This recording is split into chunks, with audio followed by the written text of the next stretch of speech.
Bonjour et bienvenue pour ce rapport du lundi de Bordier.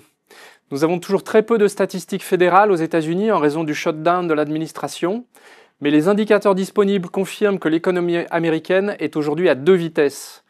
Du côté positif, vous voyez que l'indice ISM non manufacturier, c'est-à-dire celui des services, a rebondi à 52,4 en octobre, en territoire d'expansion, et qu'il est supérieur aux attentes, alors que l'indice manufacturier reste déprimé à 48,7, toujours en zone de contraction. Mais ces indices, élevés dans les services, cachent des indicateurs en dégradation sur le marché de l'emploi. L'indice Challenger des licenciements montre, lui, des licenciements qui ont augmenté de 175% sur un an en octobre.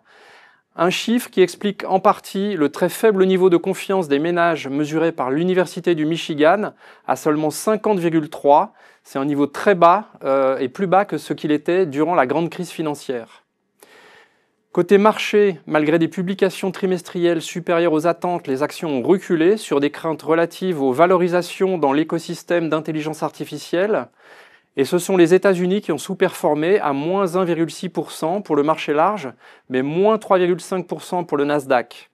L'Europe et les marchés émergents font un peu moins mal, à moins 1,2%, moins 1,4%.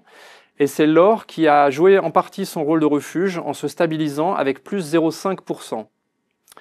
Dans nos portefeuilles, nous restons acheteurs de la banque néerlandaise ING Group, qui a publié de très bons résultats trimestriels. Les bénéfices ont permis de renforcer encore le niveau des fonds propres.